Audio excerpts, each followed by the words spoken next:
అందరికీ నమస్కారం.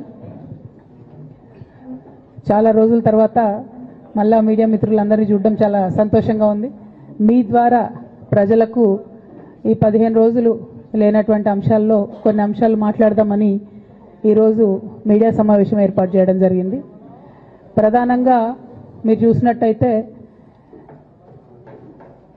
ఇప్పుడున్నటువంటి కాంగ్రెస్ ప్రభుత్వం అనుక్షణం కేసీఆర్ గారు జపం చేయడం, అనుక్షణం కేసీఆర్ గారి పరిపాలన బాగాలేదని చెప్పడం తప్పితే మరి వాళ్ళు ప్రజలకు ఏం చేస్తున్నారని మాత్రం ఇప్పటికి కూడా చెప్పడం లేదు. అన్ని రకాలుగా ప్రజల్ని ఫెయిల్ చేసి నిన్న మొన్న వరదలు వస్తే కూడా కనీసం ప్రభుత్వం ఆదుకోలేనటువంటి దయనీయమైనటువంటి పరిస్థితిలో ఉన్నది. అంతేకాదు మేమందరం ఎంపీలుగా పనిచేసినటువంటి అనుభవం ఉంది. కేసీఆర్ గారు అయితే యూరియా కోసం మమ్మల్ని 6 నెలల ముందు నుండి చేజ్ చేసేవాళ్ళు. మీరందరూ వెళ్ళండి, తీసుకురండి, మంత్రుల్ని కలవండి, యూరియా ముందే తెచ్చుకుందాం, స్టాక్ పెట్టుకుందాం అని చెప్పి. అంటే ఒక పద్ధతి, ఒక ఆలోచన, ప్రజల పట్ల కన్సర్న్ ఉన్న ప్రభుత్వాలు ఎట్లా నడుస్తాయో ఒక తార్కాణంగా పనిచేసి చూపించినటువంటి కేసీఆర్ గారు ఒక పక్కన ఉంటే, ఇవాళ కాంగ్రెస్ పార్టీ లిటరల్గా కంప్లీట్గా ప్రజలను సేవ చేయడంలో, ప్రజలకు సేవ చేయడంలో ఫెయిల్ అయినటువంటి పార్టీగా కనిపిస్తున్నటువంటి సందర్భం. మరి అటువంటి పార్టీ కేసీఆర్ గారు తరతరాలకు తరగని ఆస్తిగా కట్టినటువంటి కాళేశ్వరం ప్రాజెక్టును మరి బద్నాం చేస్తూ, అందులో ఒక చిన్న పార్ట్ మేడిగడ్డ అనేటటువంటిది, మహాసముద్రం లాంటి కాళేశ్వరం ప్రాజెక్టులో మేడిగడ్డ అనేది ఒక చిన్న పార్ట్. ఆ చిన్న పార్టులో ఒక 3 పిల్లర్లు కుంగిపోతే 2.5 ఏండ్ల నుంచి అదే లొలి పెడుతున్నారు. కాళేశ్వరం మొత్తం కూలిపోయింది, కాళేశ్వరం మొత్తం కూలిపోయిందని మాట్లాడుతున్న సందర్భం. ఇక దానికి నిన్న పరాకాష్ఠకు చేరుకున్నది. అసెంబ్లీ వేదికగా అనేక మాటలు కేసీఆర్ గారిని అనడం. నేను కేసీఆర్ గారి కూతురుగా, కేసీఆర్ గారిని దగ్గర నుండి చూసినటువంటి వ్యక్తిగా చెప్తున్నాను. ఫస్ట్ టైం ప్రభుత్వంలోకి రాగానే, అధికారంలోకి రాగానే ఒక 6-7 నెలలు అయితే కేసీఆర్ గారు తన ఆఫీస్ రూమ్లో ఒక టేబుల్ మీద ఒక వాల్ అంతా కూడా పెద్ద టీవీ స్క్రీన్ ఉంటే 6-7 నెలలు కంప్లీట్గా రీసెర్చ్లోనే ఉన్నారు. ఎట్లా నీళ్లు తీసుకురావాలి తెలంగాణకు, ఏం చేయాలి మనం అనేటటువంటి రీసెర్చ్లు ఉన్నారు. అటువంటి వ్యక్తి మీద ఇట్లాంటి నిందలేయడం అన్నది నిజంగా దారుణం. కేసీఆర్ గారికి తిండి ధ్యాస ఉండదు, డబ్బు ధ్యాస ఉండదు, ఉండేది ఒకటే, కేవలం తెలంగాణ ధ్యాస. నేను దాదాపుగా 2006 నుండి యాక్టివ్గా పాలిటిక్స్లో నేను కూడా పాల్గొంటూ వస్తున్నాను. తెలంగాణ ఉద్యమంలో పాల్గొన్నాను. అప్పటి నుంచి ఇప్పటి వరకు కూడా నేను చూస్తున్నా, ఎప్పుడు కూడా కేసీఆర్ గారు తెలంగాణ విషయం తప్పితే, ప్రజల విషయం తప్పితే పర్సనల్ విషయాలు మాట్లాడే టైము 0.1% కూడా ఉండదు. అటువంటి ఒక మహానేత మీద, అటువంటి ఒక మహానాయకుడి మీద ఇన్ని అబాండాలు వేస్తూ, దాన్ని రోజుకొక రీతిగా చెప్పుకుంటూ, మాట్లాడితే చాలు కేసీఆర్ అవినీతి చేసిండు, మాట్లాడితే చాలు కేసీఆర్ ఏదో 1,00,000 కోట్లు దోసుకున్నాడు, నిజాం కన్నా రిచ్ అవ్వాలనుకున్నాడట. డెఫినెట్గా నిజాం బాటలోనే నడుస్తాం. నిజాం కట్టిన ఉస్మాన్ సాగర్లోనే కదా ఇయ్యాలటి కూడా హైదరాబాద్ ప్రజలు నీళ్ళు తాగుతున్నది. ఆ నిజాం ఆదర్శం, ఆ నిజాం స్ఫూర్తి అని కేసీఆర్ గారు చాలా సందర్భాలలో చెప్పిండ్రు. ఇవాళ కాళేశ్వరం కడితే నేను చెప్తున్నా గ్యారెంటీగా ఇంకా 200 సంవత్సరాల తర్వాత కూడా తెలంగాణ బిడ్డలు కేసీఆర్ గారిని తలుచుకుంటారు. అటువంటి గొప్ప ప్రాజెక్టు కాళేశ్వరం ప్రాజెక్టు. ఆ ప్రాజెక్టు డెప్త్ అర్థం కాక, తెలంగాణ భౌగోళిక స్వరూపం మీకు అర్థం కాక, మీకు తెలంగాణ పట్ల అవగాహన లేక, కేసీఆర్ గారికి ఉన్న నాలెడ్జ్, ఆయన ఎక్స్పీరియన్స్, ఆయన ఉమ్మడి ఆంధ్రప్రదేశ్లో ఆయన అనుభవించినటువంటి వివక్ష, ఇప్పుడున్న ముఖ్యమంత్రి గారు ఉమ్మడి ఆంధ్రప్రదేశ్లో కూడా మనకు వ్యతిరేకంగా పనిచేసినటువంటి వ్యక్తి, ఇప్పటికి కూడా పక్క రాష్ట్రం ఎజెండా అమలు చేసేటటువంటి వ్యక్తి, ఇప్పటికి కూడా అక్కడ బనకచెర్ల కడతా ఉంటే మాట్లాడినటువంటి వ్యక్తి. అటువంటి వ్యక్తి నిన్న పొద్దు నుండి సాయంత్రం వరకు అసెంబ్లీలో కేసీఆర్ గారిని ఎన్ని అనరాని మాటలు అన్నారు, వింటుంటే గుండె తరుక్కపోతా ఉంది. ఎందుకోసం అనాలి అన్ని మాటలు కేసీఆర్ గారిని? కేవలం రాజకీయ లబ్ధి పొందడానికి మాత్రమే, అంతకుమించి ఏమీ లేదు. ఇదే రేవంత్ రెడ్డి గారు అంతకుముందు ఒక టీవీ ఇంటర్వ్యూలో చెప్పారు, కేసీఆర్ గారికి పైసల మీద ఆశ లేదు, పాపం ఆయనకు మీటింగ్ పెట్టాలంటే కూడా పైసలు ఎప్పుడు కావాలంటే అప్పుడు చూస్తారు ఎక్కడున్నాయని, కానీ అప్పటిదాకా ఆలోచన కూడా చేయరని. మరి అటువంటి కేసీఆర్ గారి మీద ఇంత కుట్రపూరితంగా అభాండాలు ఎందుకు వేస్తున్నారు? వేసేటటువంటి అవకాశం ఎవరిచ్చారు అన్నది కూడా ఇవాళ బీఆర్ఎస్ పార్టీ శ్రేణులు కూడా ఆలోచన చేయాలి, తెలంగాణ ప్రజలు కూడా ఆలోచన చేయాలి. ఎందుకోసం వస్తుంది కేసీఆర్ గారికి అవినీతి మరక ఎవరి వల్ల అంటింది అలా? అది ఆలోచన చేసుకోవాలి కదా మనం కూడా.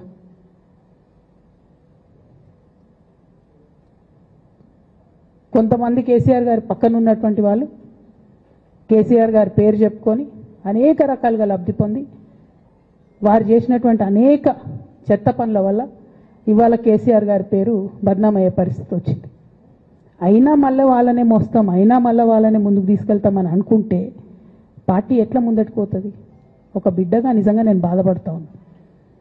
ఇవాళ 5 సంవత్సరాలు ఇరిగేషన్ మంత్రిగా చేసినటువంటి హరీష్ రావు గారిది మేజర్ పాత్ర లేదా దీంట్లో? అందుకే కదా కేసీఆర్ గారు వారిని సెకండ్ టర్మ్లో తప్పించిండ్రు. ఈ మొత్తం కాళేశ్వరం ఎపిసోడ్లో కేసీఆర్ గారికి మరక అంటిందంటే 2-3 వ్యక్తులు కారణం. మాజీ రాజ్యసభ సభ్యుడు ఒకలైతే, హరీష్ రావు గారు ఒకలైతే, మేఘా కృష్ణారెడ్డి గారు ఇంకోడు, మేఘానో బోగానో ఏదో.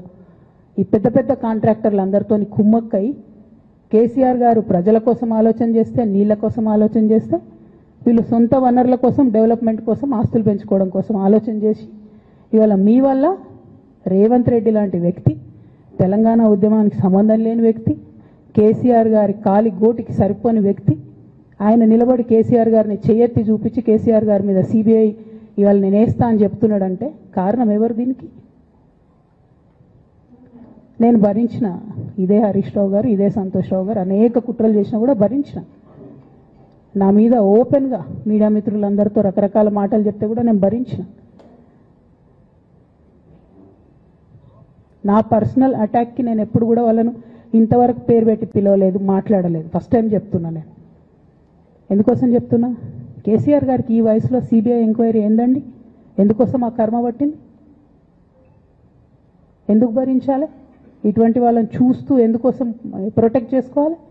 బీఆర్ఎస్ పార్టీ తమ్ముల కోపం రావచ్చు, కానీ వాస్తవాలు చేదుగున్నా అప్పుడప్పుడు మాట్లాడుకుంటేనే, మందు తీసుకుంటేనే ఆరోగ్యం మంచిగా అవుతుంది. ఇట్లా చెప్పుకుంటూ పోతే చాలా చాలా అంశాలు ఉన్నాయి. వాటన్నిటి జోలికి నేను పోదలుచుకోలేదు. కానీ కేసీఆర్ గారు హిమాలయ పర్వతం అంత ఎత్తు లాంటి పర్సనాలిటీ ఆయనది. ఆయనను చేయబెట్టి చూపించి అవినీతి అని అంటే నిజంగా చాలా బాధ అవుతా ఉన్నది. ఎందుకంటే నా పెళ్ళప్పుడు నా పెళ్లి చేయడానికి కూడా ఇబ్బంది పడ్డటువంటి వ్యక్తి ఆయన. రాజకీయాలలో 40-50 ఏళ్ళు ఉంటే కూడా ఆస్తులు సంపాదించుకోలే కేసీఆర్ గారు. అనేక మంది అలా మాట్లాడుతుంటారు, చాలా మాటలు మాట్లాడుతుంటారు, కానీ నాకు తెలుసు, నేను దగ్గరుండి ఆర్థిక పరిస్థితి చూసిన కాబట్టి ఎన్నడూ ఆయనకు ఆశ లేదు.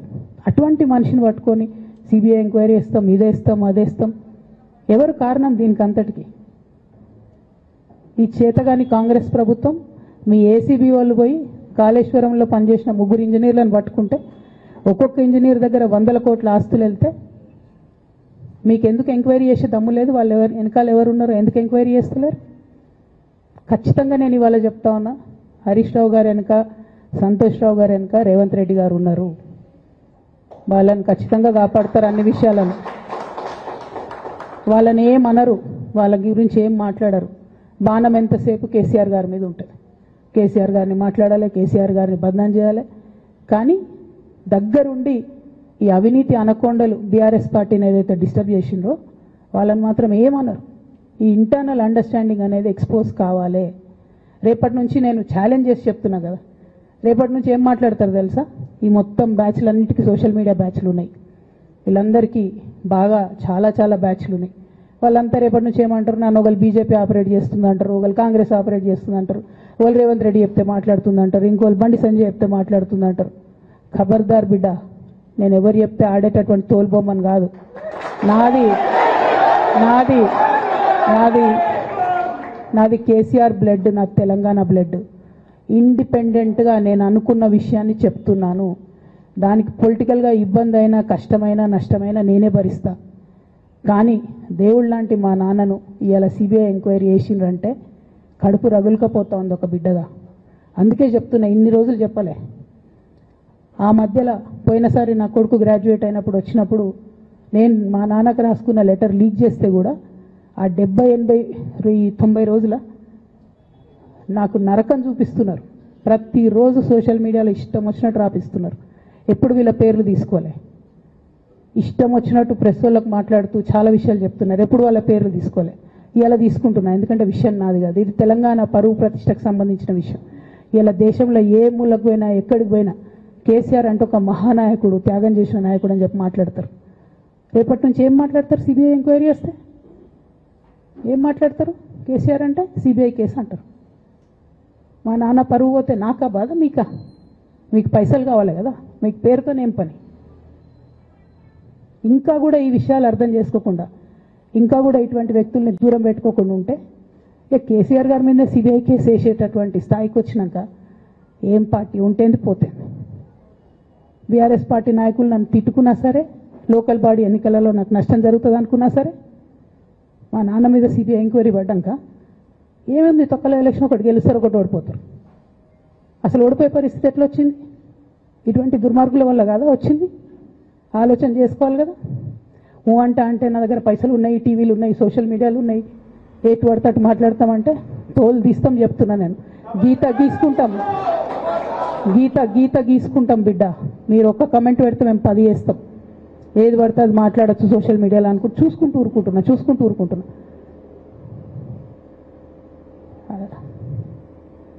పెద్ద సార్ దగ్గరకు వచ్చినాక ఇక కాంప్రమైజ్ అయ్యేది ఏం లేదు.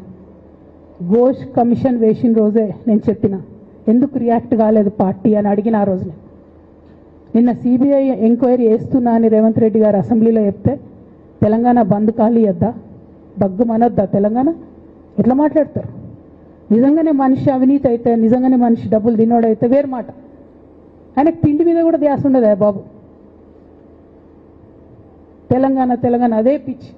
అట్లాంటి మనిషిని పట్టుకొని ఇవాళ ఏది పడితే అది మాట్లాడితే కూడా రియాక్ట్ కాకపోవడం చాలా దారుణం, చాలా దారుణం. నేను దీన్ని తీవ్రంగా ఖండిస్తున్నా. At the same time Congress government PC Ghosh commission వేసిండ్రు. రెండేళ్ల నుంచి టైంపాస్ చేస్తారు. ఆ కమిషన్ రిపోర్ట్ వచ్చింది. ఆ రిపోర్ట్ నిన్న అసెంబ్లీలో పెట్టిండ్రు. ఇంకా దానికి ఏమిట్లకేం లేదు, దాంట్లోకి ఏం చర్యలు తీసుకుంటారో చెప్పారు, ఏం చేస్తారో చెప్పారు, తక్కువని సిబిఐకి ఇచ్చేస్తారు. అంటే ఇది ప్రీ ప్లాన్డ్, ప్రీ మెడిటేటెడ్, ఖచ్చితంగా కేసీఆర్ గారి ప్రతిష్ట దెబ్బతీయాలనేటటువంటి ప్రీ మెడిటేటెడ్ అటాక్ తప్పితే ఇంకోటి కాదు. ఇన్ని ఏజెన్సీస్ ఉన్నాయి రాష్ట్ర ప్రభుత్వంలో. మీ ఏసీబీకే దొరికింది కదా ఇదే కాళేశ్వరంలో అవినీతి తిమంగళాలు. ఏమైంది అది? ఏమైంది? ఆ రిపోర్ట్ ఏమైంది? వాళ్ళ మీద చర్యలు ఏమైనాయి? దాని కంక్లూజన్ ఏంది? ఒక్క చిన్న ఎంక్వైరీ కూడా ఇప్పటివరకు కంక్లూడ్ చేయలేదు కాంగ్రెస్ గవర్నమెంట్. ప్రచారం ఎక్కువ, పని తక్కువ. ఎప్పుడైనా మీ తప్పిదాలు బయటపడుతున్నాయి అనుకుంటే, ఎప్పుడన్నా ప్రజలు తిరగబడతారు అనుకుంటే వెంటనే ఒక రిపోర్ట్ వేయాలి, వెంటనే కేసీఆర్ మీద ఒక ఆరోపణ చేయాలి.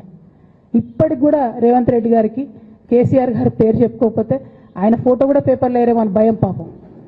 అందుకని ఆయన రోజు పొద్దుగాలేస్తే కేసీఆర్ని తిట్టుడే తప్పితే ఇంతవరకు కూడా వేరే ఆలోచన చేయడం లేదు.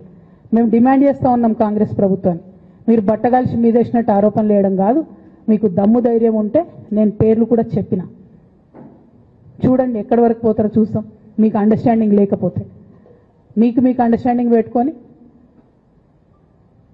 కేసీఆర్ గారిని టార్గెట్ చేయడం ఇది పొలిటికల్గా కరెక్ట్ కాదు. మన రాష్ట్రంలో ఇటువంటి వాతావరణం ఇదివరకు లేకుండే, రేపు పొద్దున కూడా ఉండొద్దని చెప్పి నేను కోరుతాను. కాంగ్రెస్ ప్రభుత్వం కేవలం కాళేశ్వరం విషయమే కాదు, బీసీల విషయంలో ఎంతగా మోసం చేస్తున్నారు. ఫస్ట్ ఏమో బిల్లు పెడతారు, మేమందరం లొల్లి పెడితే టైంపాస్ చేసి 1.5 year తర్వాత బిల్లు పెట్టిరు. బిల్లు పెడితే కనీసం గవర్నర్ దగ్గర పోరు, కనీసం రాష్ట్రపతి దగ్గర పోరు, ప్రధానమంత్రి దగ్గర పోరు. గవర్నర్ పెండింగ్ పెట్టుకుంటే ఎందుకు సుప్రీంకోర్టు కోతలేరు? ఇంకా కూడా మళ్ళీ ఛాలెంజ్ చేసి అడుగుతా ఉన్నాను నేను, ఎందుకు సుప్రీంకోర్టు కోతలేరు? మీరు September 30 లోపల ఎన్నికలు చేస్తామని చెప్పిండ్రు. September 30 లోపలన్నా సుప్రీంకోర్టుకు పోండి. డీమ్ టు బి అప్రూవ్డ్ అనుకుంటే ఇదే ఎలక్షన్లో బెనిఫిట్ అవుతుంది కదా బీసీలకు. ఆ తర్వాత ఇంకొక ఆర్డినెన్స్ తెచ్చిరు, అది పెండింగ్ ఉంది గవర్నర్ దగ్గర. కనీసం దాని మీద సుప్రీంకోర్టు కోండి, దాని మీద కూడా పోతలేరు. మళ్ళీ నిన్న కొత్త కథ, 50% స్లాబ్ ఎత్తేస్తామట. కామెడీ రోజు రోజుకి. ఏంది ఇది? ఎందుకోసం అంటే ఇదంతా బీహార్లో ఎన్నికలు అవుతున్నాయి. వాళ్ళ రాహుల్ గాంధీ గారి పిఆర్ యాక్టివిటీకి రోజు ముచ్చట చెప్పాలి ఆయన. ఇక్కడ వీళ్ళు నిన్న 50% క్యాప్ ఎత్తేస్తున్నామని కొత్త కథ చెప్పిండ్రు. మీరు చూడుని రేపెల్లు నుంచి రాహుల్ గాంధీ బీహార్లో ఏం మాట్లాడతాడు? హమ్నే 50% సీట్ తోడది అంటాడు ఆయన బీహార్ ఎన్నికలలో. ఆయన అక్కడ చెప్పుకోవాలి కాబట్టి పిఆర్ యాక్టివిటీ కోసం వీళ్ళు ఇక్కడ చేస్తున్నారు తప్పితే బీహార్ ఎన్నికల కోసం తెలంగాణ బీసీ బిడ్డలను బలిపెడుతున్నారు రేవంత్ రెడ్డి గారు తప్పితే నిజంగా చిత్తశుద్ధితోని బీసీలకు ఏదైనా బెనిఫిట్ చేద్దామనే ఉద్దేశమే మీకు లేదు. అటువంటి ఉద్దేశం మీకు ఉంటే మీ వైఖరి ఇట్లా ఉండదు. కేవలం కాంగ్రెస్ పార్టీ బీసీలను నయవంచన చేస్తున్నది. మీరు ఇట్లనే చేస్తుంటే బీహార్ ఎన్నికలు వస్తే మేము తెలంగాణ జాగృతి మొత్తం పోయి బీహార్లో మీకు వ్యతిరేకంగా ప్రచారం చేస్తాం. తెలంగాణ బీసీలను మీరు మోసం చేసిరని చెప్పి అక్కడికి పోయి కూడా మీకు ప్రచారం చేస్తాం. మీ యొక్క బండారం కూడా బయట పెడతామని ఈ సందర్భంగా నేను తెలియజేస్తా ఉన్నా. బీసీల విషయమైనా కాళేశ్వరం విషయమైనా చిత్తశుద్ధి లేనటువంటి కాంగ్రెస్ పార్టీని ఖచ్చితంగా మీ వైఖరిని ఎండగడతామని చెప్పి తెలియజేస్తూ సిబిఐ ఎంక్వైరీ చేసుకున్నా మీరు ఏ ఎంక్వైరీ చేసుకున్నా కేసీఆర్ గారు మాత్రం కడిగిన ముత్యంలాగా బయటకు వస్తారని మళ్ళొకసారి తెలియజేసుకుంటూ మీ అందరి దగ్గర కూడా నేను సెలవు తీసుకుంటా ఉన్నాను. Thank you. జై తెలంగాణ, జై జాగృతి, జై కేసీఆర్.